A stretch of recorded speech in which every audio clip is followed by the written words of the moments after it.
Telangana capital news కి స్వాగతం. ముందుగా ముఖ్యాంశాలు.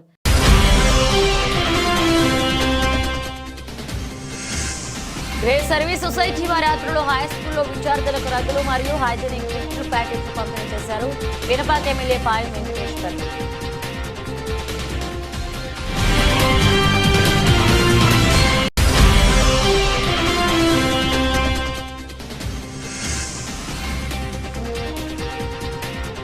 సిఐటి యూనియన్ ఆధ్వర్యంలో ఎమ్మెల్యేస్ పాయింట్ అస్మాపురం వద్ద జనవరి 1వ తారీఖు నుండి నిరవధిక సమ్మె.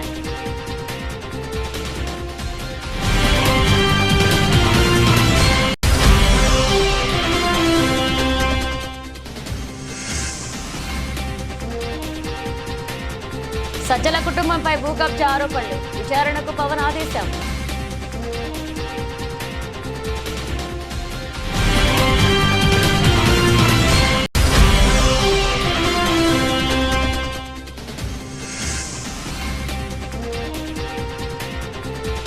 ఎమ్మెల్సీ కవిత నేతృత్వంలో బీసీ మహాసభ, సర్పంచుల సంఘం పలు బీసీ సంస్థల సంఘీభావం. తెలంగాణ ప్రభుత్వం మహిళలకు అన్ని రంగాలకు ప్రాధాన్యత ఇస్తుందని మంత్రి పొన్నం ప్రభాకర్ అన్నారు. సిద్దిపేట జిల్లా అక్కన్నపేట మండల కేంద్రంలో భారతదేశ తొలి మహిళా ఉపాధ్యాయురాలు సావిత్రిబాయి పూలే 194వ జయంతి సందర్భంగా ఆమె చిత్రపటానికి పూలమాలలు వేసి నివాళులర్పించారు. సావిత్రిబాయి పూలే మహిళలు చదువుకోవాలని నినాదించి సమాజంలో మేము సగమని ఎదగడానికి కారకులయ్యారని అన్నారు. సావిత్రిబాయి పూలే మహిళలు కూడా చదువుకోవాలని నినదించి ఈరోజు సమాజంలో మేము సగం అనేటువంటి పరిస్థితికి ఎదగడానికి కారకులైనటువంటి సావిత్రిబాయి పూలే జయంతి సందర్భంగా వారికి ఘనంగా నివాళులర్పిస్తా ఉన్నాం. వారిని తెలంగాణ ప్రభుత్వం పక్షాన గౌరవించుకొని మహిళా ఉపాధ్యాయ దినోత్సవం కూడా ప్రకటించినాం. వారి పట్ల అపారమైన గౌరవం ఉంది. ఈరోజు తెలంగాణ ప్రభుత్వం తరఫున మహిళా ఉపాధ్యాయ దినోత్సవంతో పాటుగా రాష్ట్రం మొత్తం అధికారికంగా వారిని గౌరవించే విధంగా కార్యక్రమాలు చేస్తూ ఉన్నాం. తప్పకుండా సావిత్రిబాయి పూలే ఏ మార్గదర్శకత్వం చేసిందో ఆ సూచన మేరకు ఈరోజు ప్రపంచ స్థాయిలో మహిళలందరూ కూడా పోటీ పడే విధంగా మన భారత మహిళలు అన్ని రంగాల్లో మేము ఉన్నామంటూ ముందుకు వస్తూ ఉన్నారు. నేను భవిష్యత్తులో మరింతగా మహిళలకు సంబంధించి ఇంకా అన్ని రంగాల్లో అవకాశాలు దొరికిపుచ్చుకునేటువంటి విధంగా ఎదగాలని కోరుకుంటూ ఇప్పటికే తెలంగాణ ప్రభుత్వం అన్ని రకాల మహిళలకు ప్రాధాన్యత ఇస్తోంది. ఉచిత బస్సు మహిళలతో పాటుగా ఇందిరమ్మ ఇండ్లతో పాటుగా మహిళా సంఘాలందరినీ కూడా పటిష్టవంతం చేసి కోటీశ్వరులను చేయాలని విధంగా విద్యా వ్యవస్థలో వారికి అనేక రకాల వసతులు కలిగిస్తూ ప్రత్యేకంగా అనేకమైనటువంటి సౌకర్యాలు కలిగేసే ఈ సందర్భంలో ఆ మార్గదర్శకత్వం మహిళల గురించి ఆలోచించే విధంగా చదువుకునేటువంటి పోరాడి ఆనాడు నిషేధం ఉన్నటువంటి పరిస్థితుల్లో కూడా చదవాలని గట్టిగా మాట్లాడినటువంటి సావిత్రిబాయి పూలే గారి జయంతి సందర్భంగా వారికి ఘనంగా నివాళులర్పిస్తారు. రోడ్డు నిబంధనలు పాటిస్తూ ప్రతి ఒక్కరూ ద్విచక్ర వాహనదారులు హెల్మెట్ ధరించాలని సిద్దిపేట ఏసీపీ మధు తెలిపారు. జనవరి మాసాన్ని రోడ్డు భద్రతా మాసంగా ప్రకటించినట్లుగా తెలియజేశారు. రోడ్డు భద్రతా వారోత్సవాల్లో భాగంగా సిద్దిపేట పాత బస్టాండ్ వద్ద హెల్మెట్ పై అవగాహన బైక్ ర్యాలీని ఏసీపీ మధు జెండా ఊపి ప్రారంభించారు. అనంతరం ద్విచక్ర వాహనదారులకు సిద్దిపేట పోలీసులు పువ్విచ్చి హెల్మెట్ పై అవగాహన కల్పించారు. ఈ నెల అనంతరం రోడ్డు నిబంధనలు పాటించని వాహనదారులపై కేసులు నమోదు చేస్తామని ఏసీపీ హెచ్చరించారు. సిద్దిపేట జిల్లా ప్రజలకు నూతన సంవత్సర శుభాకాంక్షలు. తెలంగాణ రాష్ట్ర ప్రభుత్వం ఈ జనవరి నెల మొత్తంగా రోడ్ సేఫ్టీ మాసంగా ప్రకటించడం జరిగింది. ఈ సందర్భంగా ఈ నెల మొత్తం కూడా ప్రతిరోజు కూడా ఒక ప్రోగ్రాం చేయడం జరుగుతుంది. దానిలో భాగంగా ఈరోజు సిద్దిపేట ప్రజలకు జిల్లా ప్రజలకు హెల్మెట్ మీద అవగాహన కల్పించడానికి నిర్ణయించినది.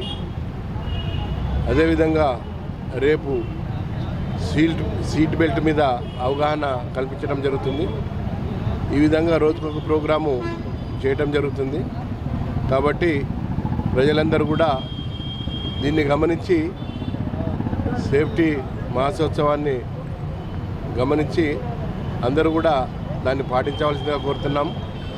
అదేవిధంగా అందరూ కూడా దాన్ని అలవాటుగా చేసుకొని ప్రయాణాన్ని కొనసాగించవలసిందిగా ఈ సందర్భంగా అందరినీ కోరుతున్నాను.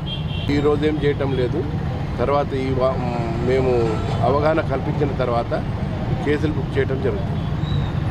తమ జీవనాధారమైన తాటి ఈతవనాన్ని సోలార్ ప్రాజెక్టు కోసం నేలమట్టం చేస్తున్నారు అంటూ పెద్దపల్లి జిల్లా కలెక్టరేట్ వద్ద పాలకుర్తి మండలం రానాపూర్, కన్నాల, లక్ష్మీపూర్ గ్రామాలకు చెందిన గౌడ సంఘాల నాయకులు ఆందోళన చేపట్టారు.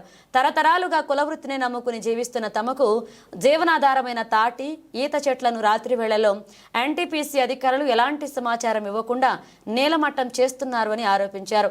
తమకు నష్టపరిహారం చెల్లించి బాధ్యులైన అధికారులపై చర్యలు తీసుకుని న్యాయం చేయాలని డిమాండ్ చేశారు. నా పేరు జాగిర్ అంజీ గౌడ్, సర్వాయి పాపన్న మోకుదెబ్బ గౌడ సంక్షేమ సంఘం రాష్ట్ర అధ్యక్షునిగా వివరిస్తున్నాను. నేను ఈ క్రమం లోపల పెద్దపల్లి జిల్లా మన తెలంగాణకే ఆదర్శమైనటువంటి జిల్లా. ఇటువంటి జిల్లా లోపల ఇలా గౌరవ మంత్రివర్యులు చెప్పినా కూడా అధికారులు వాళ్ళ ఆదేశాలను బేఖాతరు చేస్తూ ఇలా గీతా కార్మికుల పొట్ట మీద కొట్టుకుంటూ దాదాపుగా 20-25 సంవత్సరాల నుంచి అదే ప్రాంతంలో ఏదైతే అంటే ఎన్టీపీసీకి వీళ్ళు భూములు ఇచ్చినప్పటికీ అప్పుడు ఏం చేస్తారంటే వీళ్ళు చెరువు నిర్మాణం కోసం మాత్రమే భూసేకరణ జరుగుతుంది, మీకు పర్యావరణానికి ఎట్లాంటి మేము ఆటంకం కలిగించామని చెప్పి అప్పుడున్న రానాపూర్ సంబంధించినటువంటి గ్రామస్తుల రైతుల దగ్గరికి వెళ్ళి భూసేకరణ అనేది చేయడం జరిగింది. తద్వారా అప్పటి నుంచి వాళ్ళు ఏం చేస్తారంటే ఆ ప్రాంతంలో ఈత చెట్లు ప్రత్యక్షంగా ఇప్పుడు కూడా మనం ఆన్ ఫీల్డ్ చూస్తే క్షేత్రస్థాయిలో చూసినట్టయితే ఈ రోజు కూడా అదే గ్రామానికి సంబంధించినటువంటి గీతా కార్మికులు అక్కడ తాళ్ళు ఈదులు గీసుకుంటా వాళ్ళు జీవనోపాధి పొందడం జరుగుతుంది. మరి ఈ క్రమం లోపల జరిగినటువంటి ఒక దుర్మార్గమైన చర్య ఏంటంటే ఆ ప్రాంతానికి సంబంధం అంటే కొన్ని గ్రామాలు అక్కడికి వెళ్ళి. నా పేరు వడ్లకొండ రవీంద్ర గౌడ్, నేను ఎల్కల్పల్లి గ్రామం నుంచి వచ్చాను. నేను ఈరోజు వచ్చిన కారణం ఏంటంటే నేను గత 40 సంవత్సరాల నుంచి మా నాన్న ఈదులు గీస్తూ బతుకుతారు. ఎన్టీపీసీ ప్రభావిత గ్రామం అది ఎల్కల్పల్లి. ఎన్టీపీసీ ప్రభావిత గ్రామం అయిన రాణాపురం, కన్నాల వీళ్ళ గౌడ సంఘం పిలుపు మేరకు నేను ఈరోజు రావడం జరిగింది. మా వాళ్ళు ఏం చేశారంటే గత కొన్ని రోజులుగా అక్కడ జరుగుతున్న పరిణామాలు ఏంటంటే మేము ఇన్ని రోజులు నేను గీత వృత్తి మీద ఆధారపడి మా తాతలు గీత వృత్తే, మా నాన్న కూడా గీత వృత్తే, అందులో భాగంగా నేను చదువుకున్నప్పటికీ నేను ఎంఏ సోషియాలజీ పీజీ చేశాను. అయినా ఎలాంటి ఉద్యోగ అవకాశాలు లభించగా నేను మా తండ్రి పిలుపు మేరకు బిడ్డ మనకు ఎలాంటి ఉద్యోగాలు దొరికాయి, ఈ ప్రభుత్వం కానీ ప్రభుత్వ నాయకులు మనకు ఉద్యోగాల అవకాశాలు కల్పించారు. మనకు ఏదైతే తరతరాల నుంచి వస్తున్న వృత్తి ఏదైతుందో నేను కూడా అదే వృత్తిని చూపిస్తాను, రారా నేర్చుకో అంటే నేను నేర్చుకున్నా. అలాంటి క్రమంలో గత 20 సంవత్సరాల నుంచి నేను ఉల్లి చేత బట్టి ఈదులు గీసుకుంటాను. అందులో నాకు తెలిసిన ఈదులు ఏంటంటే ఎన్టీపీసీ డ్యామ్ ఈదులే మాకు ఒక కన్న తల్లి లాంటివి అవి. అలాంటి క్రమంలో నేను అవే వచ్చే ఆ యొక్క ఆదాయాన్ని నా యొక్క కుటుంబాన్ని జీవనం పోషించుకోవడానికి దాన్ని ఆధారంగా చేసుకొని బతుకుతున్నాను. అయితే ఇలాంటి క్రమంలో ఎన్టీపీసీ యాజమాన్యం తన మొండి వైఖరితో ఏం చేసిందంటే లక్షల ఈతవనాన్ని ఒక నిర్దాక్షిణ్యంగా నేలమట్టం చేసింది. అలాంటి చేసి బూడిద చెరువులను సోలార్ ప్లాంట్ ఏర్పాటు చేసింది. ఇటు కాలుష్యాన్ని మాకు రజకులను అభివృద్ధి బాటలో పయనించేలాగా వారికి అండగా ఉంటానని ఆంధ్రప్రదేశ్ రజక సంక్షేమ మరియు అభివృద్ధి కార్పొరేషన్ చైర్పర్సన్ సి సావిత్రి తెలియజేశారు. గొల్లపూడి బీసీ భవన్లో గురువారం ఏర్పాటు చేసిన ఆంధ్రప్రదేశ్ రజక సంక్షేమ మరియు అభివృద్ధి కార్పొరేషన్ డైరెక్టర్స్ ప్రమాణ స్వీకార కార్యక్రమంలో చైర్పర్సన్ సి సావిత్రి మాట్లాడుతూ రజకులకు ఈరోజు శుభదినమని, దానికి కారణం ఎంపికైన 15 మంది డైరెక్టర్ల చేత చైర్పర్సన్గా నేను ప్రమాణ స్వీకారం చేయించటమే అన్నారు. ఇప్పటి వరకు ఏ ఒక్క కార్పొరేషన్ చైర్మన్ కూడా ఇలా ఎంపికైన డైరెక్టర్ల చేత ప్రమాణ స్వీకారం చేయించలేదన్నారు. మా అందరిపై ఎంతో గురుతరమైన బాధ్యత ఉందన్నారు. ప్రభుత్వం అందించే అన్ని సంక్షేమ అభివృద్ధి ఫలాలు రజకులకు అందించి వారికి సమాజంలో ఒక గుర్తింపు తీసుకొస్తామన్నారు. అంతేకాకుండా రజకుల సంక్షేమానికి ఉపాధికి సంబంధించిన జీవోలను ప్రభుత్వం అమలు చేసి వారికి వృత్తిపరంగా మరింత ప్రోత్సహించాలన్నారు. రాష్ట్రంలో ఉన్న అన్ని సంక్షేమ హాస్టల్స్లో బట్టలు ఉతికే పనిని రజకులకు అందించే విధంగా ప్రభుత్వం చర్యలు తీసుకోవాలని, దీనికోసం ఉన్న జీవోలను పటిష్టంగా అమలు చేయాలన్నారు. ప్రభుత్వం అందించే అన్ని అభివృద్ధి ఫలాలు రజకులకు చేరితే ఆ జాతి అభివృద్ధి బాటలో పయనిస్తుందన్నారు. రజకుల స్థలాల్లో లాండ్రీ షాపులు పెట్టేందుకు అవకాశం ఇవ్వాలని కోరుతున్నామన్నారు. రజకుల కులస్తులకు కూటమి సర్కారు ఎంతో ప్రాధాన్యత ఇస్తుందన్నారు. రజక కుల వృత్తులకు చెందిన పనిముట్లు వారికి అందించే విధంగా చర్యలు తీసుకోవాలన్నారు. చిట్ట చివరి రజక బిడ్డ వరకు ప్రభుత్వ సహాయం అందేలాగా చూస్తామన్నారు. తొలుత జ్యోతి ప్రజ్వలతో కార్యక్రమాన్ని ప్రారంభించిన అనంతరం చైర్పర్సన్ డైరెక్టర్ల చేత ప్రమాణ స్వీకారం చేయించారు. రాష్ట్రంలో అన్ని జిల్లాల నుండి రజక సంఘాల నాయకులు పెద్ద ఎత్తున పాల్గొన్నారు.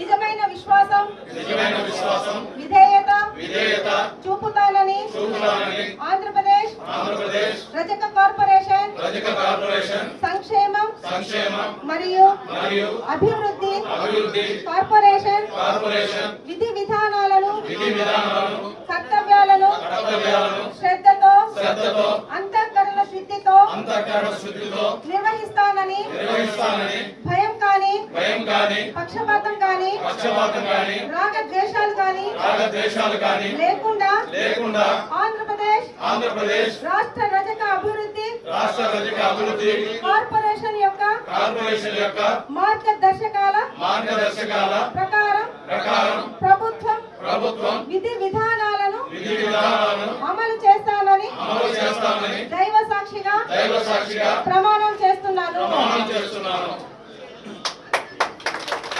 మీడియా మిత్రులందరికీ రజక కార్పొరేషన్ నుండి మా డైరెక్టర్స్ తరపు నుండి మా పెద్దల నుండి అందరికీ సహృదయంగా నమస్కరిస్తూ ఈరోజు మా కార్పొరేషన్ డైరెక్టర్స్ యొక్క ప్రమాణ స్వీకారానికి విచ్చేసిన మిత్రులందరికీ రజక సోదరులందరికీ బంధువులందరికీ ప్రత్యేక ధన్యవాదాలు తెలుపుతూ మా రజక జాతికి ఒక మంచి సుదినము అని ప్రముఖంగా మేము గట్టిగా నమ్ముతూ ఒక విషయాన్ని మీడియా పరంగా మేము వెల్లడించదలుచుకున్నాము. ఈరోజు మా బీసీ మినిస్టర్ సవితా మేడం గారు వస్తారు అనే ఆశతో ఉన్నాము. చివరి క్షణంలో రాలేకపోయారు. వారికి మేము మా రజక కమ్యూనిటీ రజక కార్పొరేషన్ నుండి కొన్ని వినతి పత్రాలు ఉన్నాయి. వాటిని మేము మేడం గారికి మెమరాండం ఇస్తూ కొన్ని సదుపాయాలు మాకు కావాలని కోరడం జరుగుతుంది. వారు మాకు మరీ టైం కేటాయిస్తాము అన్నారు. ఇప్పుడు రాలేకపోయినా ఈ మధ్య కాలంలో రాష్ట్ర కార్పొరేషన్ రజక కార్పొరేషన్ బాధ్యత తీసుకున్న తర్వాత మొదటగా ఆంధ్రప్రదేశ్లో రజక వెల్ఫేర్ కమిటీ ఏదైతే ఉందో అన్ని జిల్లాలలో మళ్ళీ పునః ప్రారంభం కావాలని GO6ను ఇంప్లిమెంట్ చేయాలని ప్రిన్సిపల్ సెక్రటరీ గారికి అలాగే జిల్లా కలెక్టర్స్ గారికి మేము ఒక రిప్రజెంటేషన్ ఇచ్చాము. వారందరూ పెద్దలు సానుకూలంగా స్పందించి వాటి అమలు కోసము ప్రయత్నం చేశారు. ఇంప్లిమెంట్ చేస్తున్నారు. కొన్ని జిల్లాలలో వచ్చేసింది, మిగతా జిల్లాలో తొందరలో వెల్ఫేర్ కమిటీ ప్రారంభమవుతుంది. రెండవది GO నంబర్ 27 ఏదైతే గవర్నమెంట్ ఇన్స్టిట్యూషన్స్ ఉన్నాయో వాటన్నింటిలోన రజక సోదరులకు సోదరీమణులకు రావాల్సిన ఏదైతే ఉద్యోగాలు ఉన్నాయో అవి కేవలం రజకులకు మాత్రమే రావాలి అని మేము ఒక రిప్రజెంటేషన్ ఇచ్చాము. వాటికి కూడా ప్రభుత్వము చాలా సానుకూలంగా వ్యవహరిస్తూ GO27 వీలైనంత తొందరలో ఇంప్లిమెంట్ చేయడానికి మాకు సదా మా కార్పొరేషన్ నుండి గవర్నమెంట్ కూటమి ప్రభుత్వము అండగా ఉంటుందని నమ్ముతూ అలాగే మరికొద్ది రోజుల్లో సభ్యత్వ నమోదు చారిత్రాత్మక మైలురాయిని చేరుకోబోతున్న నేపథ్యంలో 1 కోటి మంది కార్యకర్తలకు ప్రమాద బీమా కల్పించేలాగా పార్టీ జాతీయ ప్రధాన కార్యదర్శి నారా లోకేష్ ఇన్సూరెన్స్ కంపెనీతో అవగాహన ఒప్పందం కుదుర్చుకున్నారు. ఉండవల్లి నివాసంలో జరిగిన కార్యక్రమంలో ఈ మేరకు మంత్రి లోకేష్ యునైటెడ్ ఇండియా ఇన్సూరెన్స్ ప్రోగ్రాటిక్ ఇన్సూరెన్స్ బ్రోకింగ్ ప్రతినిధులు MOUపై సంతకాలు చేశారు. 1 కోటి మంది కార్యకర్తల కోసం ఒకేమారు ఇన్సూరెన్స్ సౌకర్యం కల్పించడం రాజకీయ పార్టీల చరిత్రలో ఇదే ప్రథమం. ఒప్పందం ప్రకారం జనవరి 1, 2025 నుంచి డిసెంబర్ 31, 2025 వరకు 1 కోటి మంది కార్యకర్తల బీమా కోసం తొలి విడతలో 42 కోట్ల రూపాయలు పార్టీ చెల్లించింది. వచ్చే ఏడాది కూడా దాదాపు ఇదే మొత్తంలో ప్రీమియం సొమ్మును పార్టీనే చెల్లిస్తుంది. ఈ ఒప్పందం ప్రకారం కార్యకర్తలకు 5 లక్షల ప్రమాద బీమా లభిస్తుంది. కార్యకర్తల సంక్షేమ నిధి సారథిగా యువనేత నారా లోకేష్ బాధ్యతలు చేపట్టాక క్యాడర్ సంక్షేమమే లక్ష్యంగా విప్లవాత్మక నిర్ణయాలు తీసుకున్నారు. వివిధ ప్రమాదాల్లో దెబ్బతిన్న కార్యకర్తలను ఆదుకునేందుకు కేంద్ర కార్యాలయంలో ప్రత్యేక సెల్ను ఏర్పాటు చేశారు. మృతి చెందిన కార్యకర్తల పిల్లల కోసం హైదరాబాద్తో పాటుగా కృష్ణా జిల్లా చల్లపల్లిలో NTR ట్రస్ట్ తరపున రెసిడెన్షియల్ స్కూల్స్ ఏర్పాటు చేసి ఉచితంగా విద్యను అందిస్తున్నారు. కుటుంబ సభ్యులు మాదిరి పార్టీ క్యాడర్ను కంటికి రెప్పలా కాపాడుకునేందుకు లోకేష్ చేస్తున్న కృషిపై కార్యకర్తలు హర్షాతిరేకాలు వ్యక్తమవుతున్నాయి. క్రీడారంగ అభివృద్ధికి సీఎం చంద్రబాబు అనేక చర్యలు తీసుకుంటున్నారని, ముఖ్యంగా క్రీడాకారులను ప్రోత్సహించే మంచి ఉద్దేశంతో దేశంలో ఎక్కడా లేని విధంగా అత్యుత్తమ క్రీడా పాలసీని కూటమి ప్రభుత్వం రాష్ట్రంలో అమలు చేస్తుంది అని గుడివాడ ఎమ్మెల్యే వెనిగండ్ల రాము అన్నారు. ఇటీవల మైలవరంలో జరిగిన కృష్ణా జిల్లా స్థాయి పవర్ లిఫ్టింగ్ పోటీల్లో పతకాలు గెలుచుకున్న లిఫ్టర్లను గురువారం ఉదయం ఏలూరు రోడ్లోని ఫిట్ జోన్ జిమ్ ఆవరణంలో ఎమ్మెల్యే వెనిగండ్ల రాము అభినందించారు. ఈ సందర్భంగా ఆయన పవర్ లిఫ్టింగ్ చేస్తూ క్రీడాకారులను ఉత్సాహపరిచారు. మాస్టర్స్, సబ్ జూనియర్స్, జూనియర్స్ విభాగాల్లో వివిధ కేటగిరీలో నిర్వహించిన జిల్లా స్థాయి పోటీల్లో పాల్గొన్న ఫిట్ జోన్ జిమ్ లిఫ్టర్లు 6 బంగారు పతకాలు, 4 రజత పతకాలు, 2 కాంస్య పతకాలు గెలుచుకున్నట్లుగా కోచ్ మహమ్మద్ సైదా తెలిపారు. తమను ప్రోత్సహిస్తున్న ఎమ్మెల్యే రాముకు ఆయన ధన్యవాదాలు తెలిపారు. ఈ కార్యక్రమంలో ప్రముఖ వైద్యుడు డాక్టర్ మాగంటి శ్రీనివాస్, టీడీపీ నాయకులు Gokavarapu Sunil Mohammed, Rafi, fit zone gym సభ్యులు జాడి బాడీ బిల్డింగ్ అలాగే పవర్ లిఫ్టింగ్, వెయిట్ లిఫ్టింగ్ క్రీడాకారులు పాల్గొన్నారు. ఇటీవల జరిగిన Krishna district power lifting association వారి పోటీల్లో ఈ ఫిట్ జోన్ నుంచి అనేక మంది పాల్గొన్నారు. వీళ్ళందరూ ఆల్మోస్ట్ గోల్డ్ మెడల్స్ చాలా మందికి వచ్చినాయి. అన్ని విభాగాల్లోనూ, especially squat, bench press, dead lift ఈ 3 విభాగాల్లోనూ బెంచ్ ప్రెస్లో ఎక్కువ మందికి వచ్చినాయి. అలాగే స్క్వాట్, మిగతా 3 ఓవరాల్ కూడా చాలా మంది గోల్డ్ మెడల్స్ రావడం నిజంగా ఆనందదాయకం. ఫిట్నెస్ అనేది మంత్రం. బేసికల్ ఫిట్నెస్ అనేది స్పోర్ట్స్ ద్వారాను, ఇలాగే మనకు వెయిట్ లిఫ్టింగ్ అయినా కానీ ఏదైనా కానీ ఫ్రీ వెయిట్స్ అనేది ఎప్పుడైనా కానీ ఆరోగ్యానికి మంచిది. ఫ్రీ వెయిట్స్ నాకు అత్యంత ఇష్టమైన ఎక్సర్సైజెస్ బేసిక్గా. సో అందరూ అది మన చంద్రబాబు గారి ప్రభుత్వం కూడా, మన కూటమి ప్రభుత్వం ఈసారి మనకి స్పోర్ట్స్కి స్పెషల్ ఇంట్రెస్ట్ చూపిస్తూ ఉంది. ప్రతి చోట అన్ని చోట్ల ఇప్పటికే ఆటల పోటీలు అన్ని చోట్ల పెడతా ఉన్నాం. మనం కూడా రాష్ట్రంలో ప్రతిభ చూపించే వాళ్ళందరినీ వెలుగు తీసుకునే క్రమంలో మనందరం కూడా మీరందరూ కూడా కలిసి రావడం చాలా సంతోషంగా ఉంది. మరిన్ని పథకాలు ఇలాగే సాధించండి. అలాగే స్పోర్ట్స్ని ఒక ఇంట్రెస్ట్గా తీసుకుని ఎప్పుడైనా కానీ రన్ చేసుకుంటే మనకు కూడా మన ప్రభుత్వానికి కూడా చాలా మంచి పేర్లు వస్తాయని చెప్పేసి, అంతేకాకుండా 5% రిజర్వేషన్ కూడా కల్పించే అవకాశం ఉంది, కల్పిస్తున్నాం. కాబట్టి మన ప్రభుత్వంలో అందరూ స్పోర్ట్స్ని కూడా ఇంట్రెస్ట్లో చూపించండి. చదువులతో పాటు స్పోర్ట్స్ కూడా మంచిది. వ్యక్తిత్వ వికాసానికి ఎప్పుడైనా కానీ స్పోర్ట్స్ బాగా హెల్ప్ చేస్తాయి.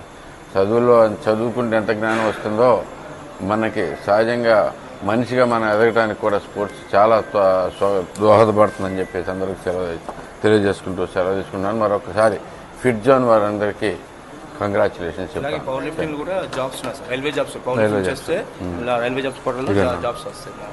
రైల్వే జాబ్స్ వస్తాయి. Thank you.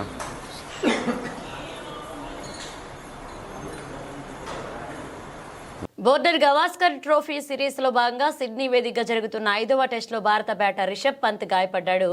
Aussies pacer Mitchell Starc విసిరిన బంతి పంత్ మోచేతి పైన తాగడంతో వెంటనే వాపు వచ్చేసింది. ఆ నొప్పితో పంత్ విలవిల్లాడాడు. బంతి తగిలిన చోట పెద్ద మచ్చలా ఏర్పడింది. వెంటనే సిబ్బంది వచ్చి చికిత్స అందించారు. ఆ తర్వాత పంత్ తిరిగి ఆటను కొనసాగించాడు. 35వ ఓవర్ 3వ బంతికి ఇలా పంత్ గాయపడ్డాడు. బంతి బలంగా తాకడంతో వెంటనే స్టార్క్ పంత్ వద్దకు వచ్చి పరిస్థితిని అడిగి తెలుసుకున్నాడు. ఈ మ్యాచ్లో టాస్ గెలిచి బ్యాటింగ్ చేస్తున్న టీమిండియా 72 పరుగులకే కీలకమైన 4 వికెట్లు పారేసింది. ఒక ఓపెనర్లు కేఎల్ రాహుల్, యశస్వి జైస్వాల్ తక్కువ స్కోర్లకే పెవిలియన్ చేరారు. ఆ తర్వాత క్రీజులోకి వచ్చిన శుభమన్ గిల్, విరాట్ కోహ్లీ కూడా నిరాశపరిచారు. అయితే పంత్, రవీంద్ర జడేజా చాలాసేపు క్రీజులో పాతుకుపోయారు. మరొక వికెట్ పడకుండా ఈ ద్వయం ఆచితూచి ఆడింది. సంధ్య థియేటర్ కేసులో హీరో అల్లు అర్జున్ రెగ్యులర్ బెయిల్పై నాంపల్లి కోర్టు మరి కాసేపట్లో తీర్పు వెలువరించనుంది. ఇప్పటికే ఇరువైపులా వాదనలు విన్న న్యాయస్థానం తీర్పును శుక్రవారానికి వాయిదా వేసింది. ఇదే కేసులో బన్నీకి హైకోర్టు మధ్యంతర బెయిల్ ఇచ్చిన విషయం తెలిసిందే. కాగా పుష్ప 2 బెనిఫిట్ షో సందర్భంగా సంధ్య థియేటర్ వద్ద జరిగిన తొక్కిసలాట ఘటనలో రేవతి అనే మహిళ మృతి చెందింది. ఆమె మరణానికి కారణం అంటూ అల్లు అర్జున్ పై చిక్కడపల్లె పోలీసులు కేసు నమోదు చేశారు. ఇక రాంపల్లి కోర్టు రిమాండ్ విధించడంతో ఆయనను పోలీసులు చెంచల్గూడ జైలుకు తరలించారు. అయితే హైకోర్టు మధ్యంతర బెయిల్తో ఆయన విడుదలయ్యారు. మరోవైపు నాంపల్లి కోర్టు విధించిన రిమాండ్ ముగియడంతో రెగ్యులర్ బెయిల్ కోసం పిటిషన్ దాఖలు చేశారు. కేసు విచారణకు ఆయన వర్చువల్ గా హాజరయ్యారు.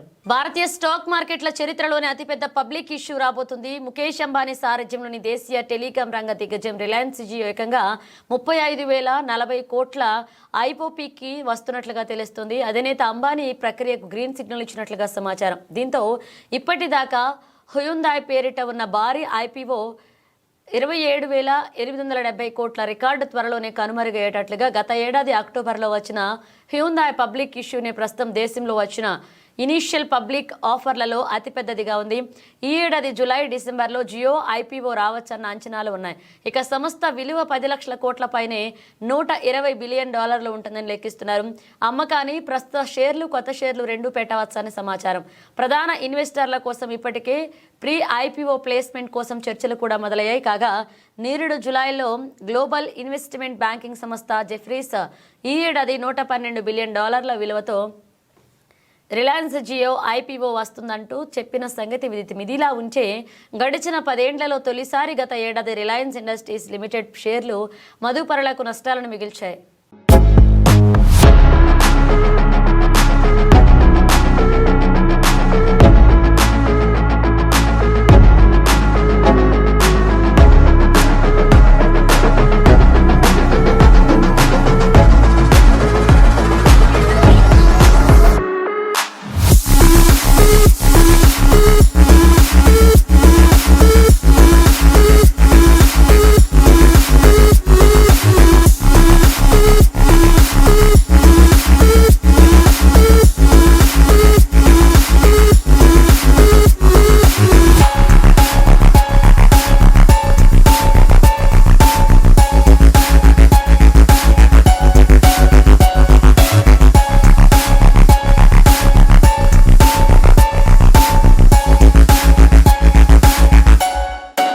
భద్రాద్రి కొత్తగూడెం జిల్లా మనుగూరు మండలం పరిధిలోని మనుగూరు జడ్పీహెచ్ఎస్ హై స్కూల్లో గ్రేస్ సర్వీస్ సొసైటీ వారి ఆధ్వర్యంలో హై స్కూల్లో విద్యార్థులకు రగ్గులు మరియు హైజీనిక్ గిఫ్ట్ ప్యాకెట్లను పంపిణీ చేశారు. పినపాక ఎమ్మెల్యే పాయం వెంకటేశ్వర్లు వారు మాట్లాడుతూ గ్రేస్ సర్వీస్ సొసైటీ వారు అనేక సేవా కార్యక్రమాలు చేస్తున్నారు. తల్లిదండ్రులు లేని పిల్లలను చదివిస్తూ నిరుపేద కుటుంబాల పిల్లలకు ఉచిత విద్యను అందిస్తూ అనేక సేవా కార్యక్రమాలు చేస్తున్న గ్రేస్ సొసైటీ అధ్యక్షులు ఎంఎల్ ప్రసాద్ సంస్థను అభినందించారు. కాంగ్రెస్ ప్రభుత్వం విద్యార్థులకు పెద్దపీట వేసిందని ఈ జడ్పీహెచ్ఎస్ స్కూల్కి 20 లక్షల ఖర్చుతో మంచినీటి సదుపాయం, విశాలమైన గ్రౌండ్కి ఉపాధ్యాయుల కోరిక మీద నిధులు మంజూరు చేసి విద్యార్థులకు అందుబాటులో తీసుకొచ్చామని, విద్యార్థులు ఆటపాఠాలతో కూడా ఉత్సాహంగా పాల్గొనాలి అని, ఉపాధ్యాయులు చెప్పే పాఠాలను శ్రద్ధగా విని ఉన్నత శిఖరాలకు చేరి మంచి ఉద్యోగాలు సాధించి భారతదేశానికి మీ కుటుంబానికి ఆదర్శంగా నిలవాలన్నారు. ఈ కార్యక్రమానికి Manuguru MEO Swarnalatha, ZPHS school HM Nagajyothi, grace service society అధ్యక్షులు ఎంఎల్ ప్రసాద్, మనుగూరు మండల కాంగ్రెస్ పార్టీ అధ్యక్షులు పిన్ననరి నవీన్, కాంగ్రెస్ పార్టీ మండల నాయకులు, మహిళా నాయకులు, కార్యకర్తలు పాల్గొన్నారు. పాల్గొన్నటువంటి హెచ్ఎం గారు, ఎంఈఓ గారు, గ్రేస్ మరి వాళ్ళ society grace service society working president ML Prasad గారు, గ్రేస్ హాస్టల్స్ ఐటీఐ నిర్వహిస్తున్నటువంటి నిర్వాహకులు పుల్లారావు గారు, అదేవిధంగా హరీష్ గారు, సామ్యుల్ గారు, నాతో పాటు విచ్చేసినటువంటి కాంగ్రెస్ పార్టీ మండల అధ్యక్షులు నవీన్ గారు, ముఖ్య నాయకులు, కార్యకర్తలు, ఉపాధ్యాయులు, విద్యార్థులు అందరికీ ముందుగా 2025 కొత్త సంవత్సరం శుభాకాంక్షలు తెలియజేస్తా ఉన్నాను.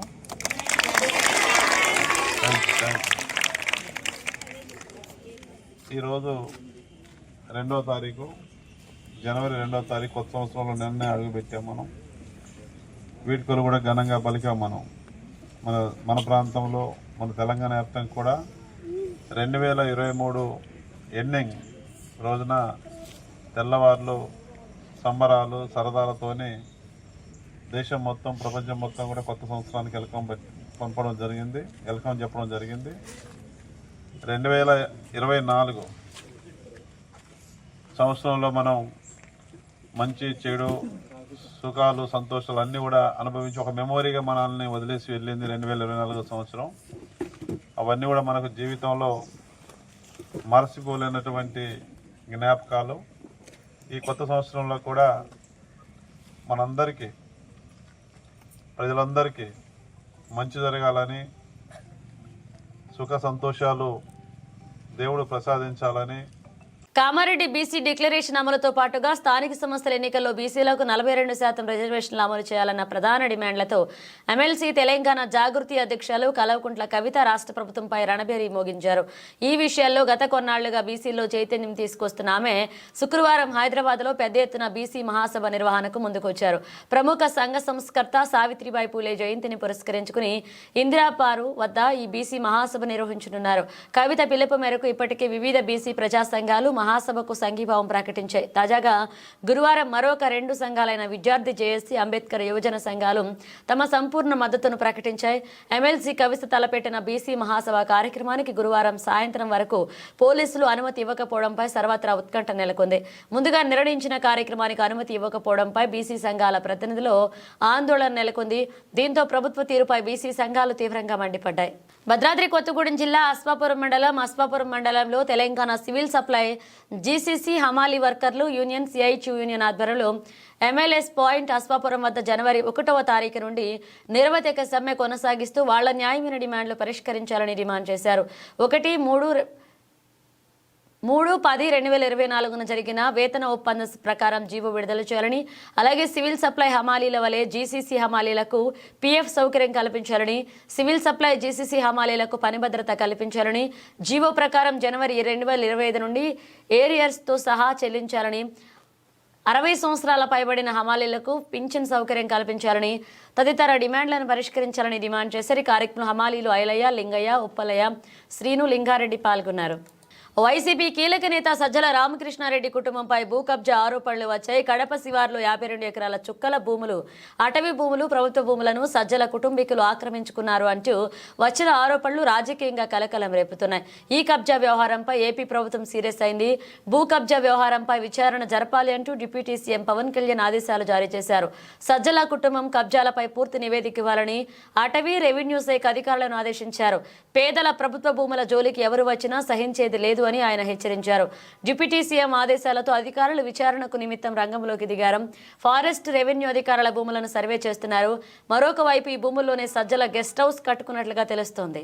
ఇటీవలే దక్షిణ కొరియా, కజకిస్తాన్లలో వరుసగా జరిగిన ఘోర విమాన ప్రమాద ఘటనలను మరువక ముందే అమెరికాలో మరొక ప్రమాదం జరిగింది. దక్షిణ కాలిఫోర్నియాలో ఒక చిన్న విమానం ఘోర ప్రమాదానికి గురైంది. ఓ భవనం రూప్ టాప్ పై ఫ్లైట్ కుప్పకూలింది. దుర్ఘటనలో 2 వ్యక్తులు మృతి చెందారు. 18 మంది తీవ్రంగా గాయపడ్డారు. పుల్లెర్టోన్లోని ఆరెంజ్ కౌంటీ సిటీలో ఈ ప్రమాదం జరిగింది. గురువారం మధ్యాహ్నం 2:09 గంటల సమయంలో ఘటన జరిగిందని పోలీసులు వివరించారు. పుల్లెర్టోన్ మున్సిపల్ ఎయిర్పోర్ట్కు సమీపంలో ప్రఖ్యాత డిస్నీల్యాండ్ పార్కుకు 10 కిలోమీటర్ల దూరంలో ఈ ప్రమాదం జరిగిందని పోలీసులు వివరించారు. క్షతగాత్రాలను తక్షణమే హాస్పిటల్కి తరలించినట్లుగా పేర్కొన్నారు. విమానం కూలిన చోట భారీగా మంటలు ఎగిసిపడ్డాయని, దట్టమైన పొగ ఆవరించిందని సమాచారం అందిన వెంటనే ఘటనా స్థలానికి చేరుకుని ఆర్పివేశామని పోలీసులు తెలిపారు. భద్రతా నిమిత్తం చుట్టుపక్కల భవనాల్లో జనాలను ఖాళీ చేయించామన్నారు. విమానం కూలిన భవనం కమర్షియల్ సముదాయం అని, బిల్డింగ్ కొంతమేర దెబ్బతిందని పోలీసులు పేర్కొన్నారు.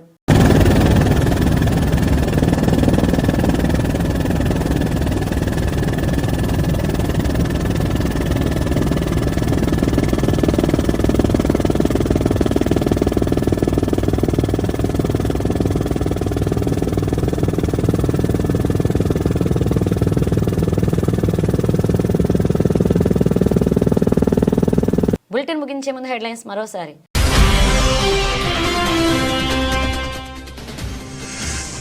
గ్రేట్ సర్వీస్ సొసైటీ వారి ఆధ్వర్యంలో హై స్కూల్లో విద్యార్థులకు రగ్గులు మరియు హైజీనిక్ కిట్లు ప్యాకెట్లు పంపిణీ చేశారు. వినపాక ఎమ్మెల్యే పాయం వెంకటేశ్వర్.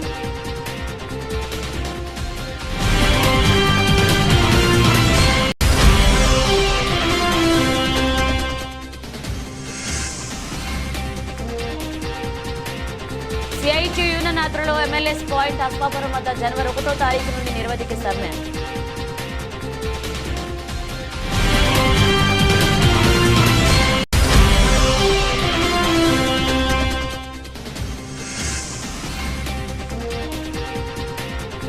సజ్జల కుటుంబంపై భూ కబ్జా ఆరోపణలు, విచారణకు పవన్ ఆదేశం.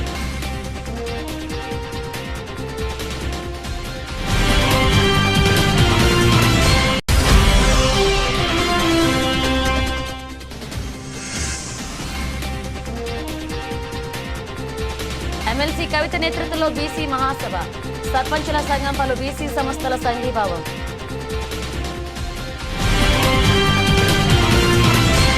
ఇవి బులెటిన్ అప్డేట్స్. మరిన్ని అప్డేట్స్తో మళ్ళీ కలుద్దాం.